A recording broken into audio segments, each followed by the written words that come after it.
The company's 55-inch HD unit has an LCD screen that uses a different system of light-emitting diodes to deliver superior contrast.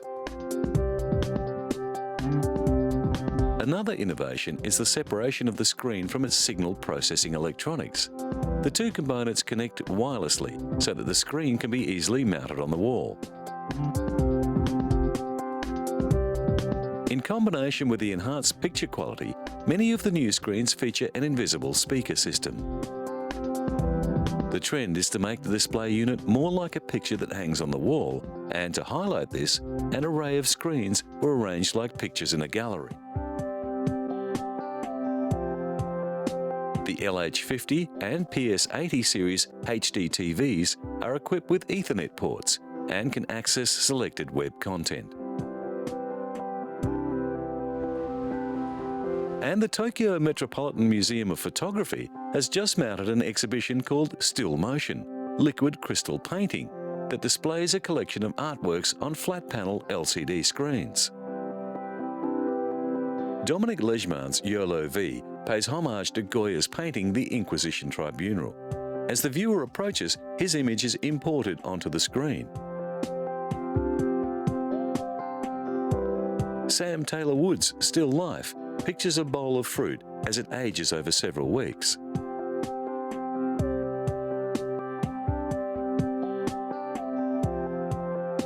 Yasumasa Morimura mimicked Vermeer's Girl with the Pearl Earring in his Vermeer study Looking Back by dressing up as the girl himself.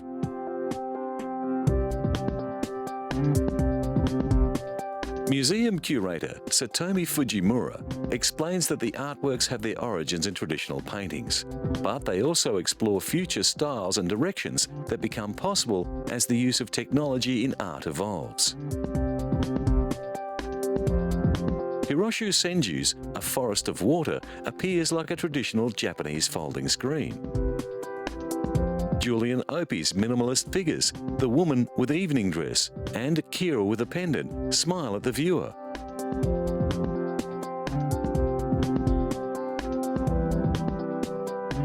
Shiyuki Kojima's rhythmic calm, Land of Sand expresses the constant shifting of the dunes in the wind. One room of the gallery is pitch black, and the LCD screens appear to emerge from the darkness, showing small scenes of moving life.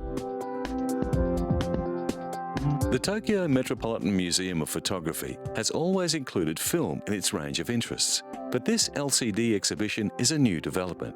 It represents a fusion of the moving image and the more traditional framed art hanging on the wall.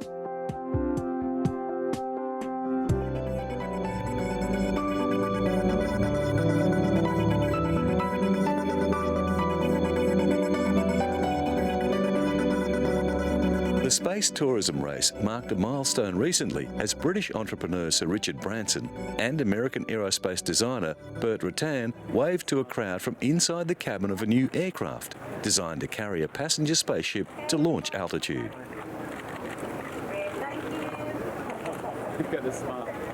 The White Knight 2 mothership was christened with champagne before a crowd of engineers, dignitaries and space enthusiasts at the Mojave Air and Spaceport in the high desert north of Los Angeles. That's my second accident. We hope to be able to start a program where we can try to fly people incredibly quickly around the world, from New York to Australia in less than 2 hours. White Knight 2 is the largest all-carbon composite aircraft ever built. It is the brainchild of Burt Rutan, who made history in 2004 when his Spaceship One became the first private manned aircraft to reach space. That historic spaceflight was accomplished with the help of White Knight 2's smaller predecessor, White Knight. Now the new mothership must undergo at least a year of rigorous flight tests.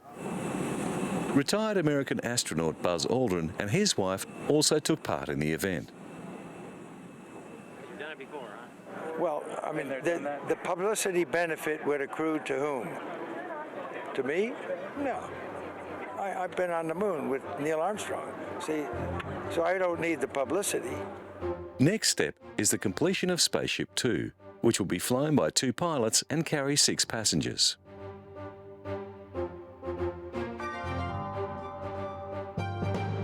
Meanwhile, in the established space launch business, Belgian astronaut Frank de Wijn is preparing for 6 months at the Columbus Laboratory on the International Space Station. He will fly with Russian cosmonaut Roman Romanenko and Canadian Space Agency astronaut Robert Thirsk. With the Columbus Laboratory finally functioning, Europe now has a very real long-term investment in the ISS. De Wijn will be doing maintenance on the robotic arm and installing Japanese equipment brought up by the HTV cargo module, which is due to dock with the ISS soon after he arrives.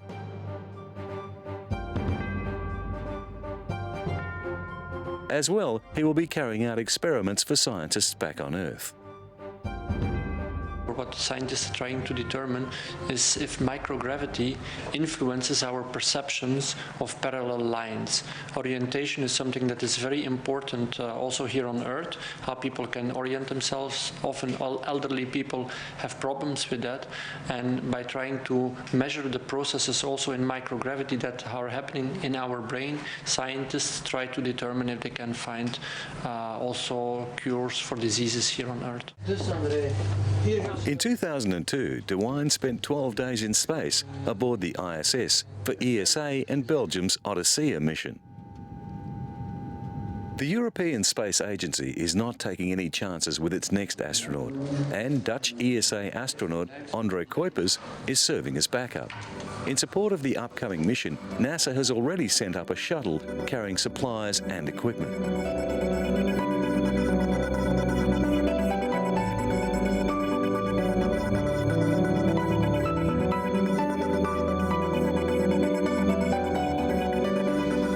In America's Midwest, billions of tons of corn, once used as food, are now being used to produce ethanol.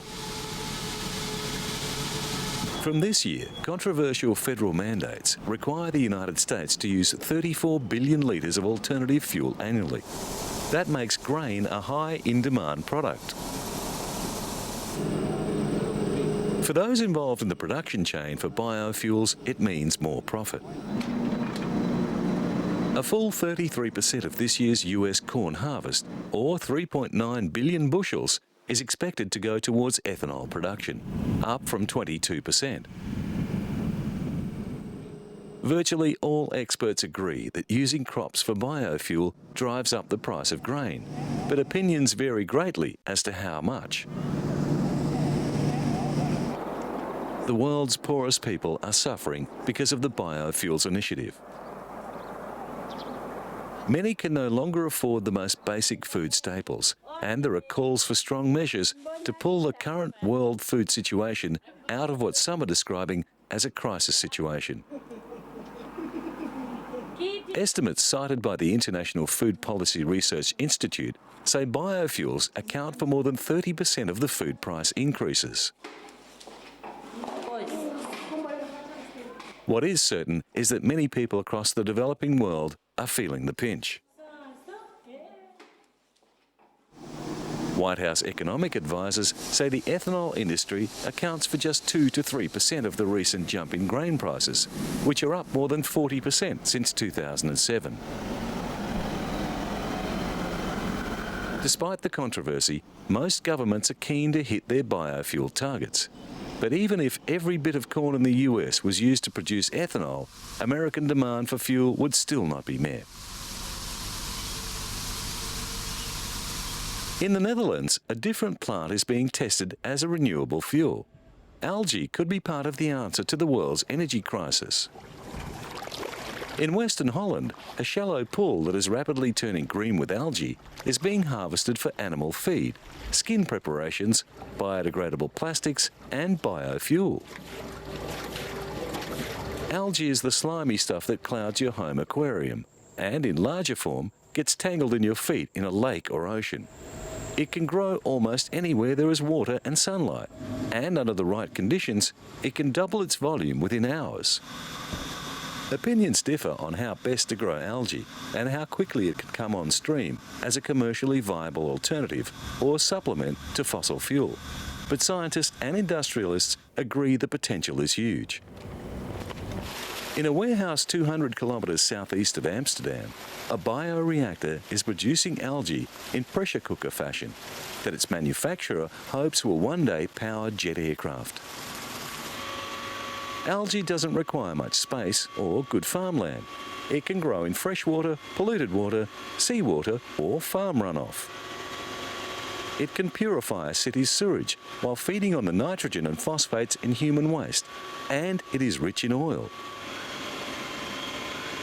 The most common strains farmed today have an oil content of 30%, but this can rise as high as 70%.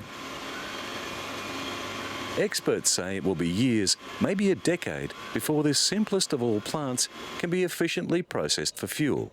But when that day comes, it could go a long way toward easing the world's energy needs and responding to global warming. And it avoids the fuel for food dilemma that has plagued first and second generation biofuels like corn, sugar and palm oil. The European Union has mandated that 20% of Europe's energy must come from renewable sources by 2020, including a 10% biofuel component for transportation fuel. One promising technique nurtures the algae in a closed and controlled environment of clear tubes, speeding the reproductive process by 2 to 4 times. But the process requires much more energy than open pools and needs a tube cleaning system to maintain a high light penetration for photosynthesis. At IngraPro's farm, the scum from the double Olympic-sized pool is filtered and processed into flaky green strips that crumble to the touch. Potential for the new product is huge.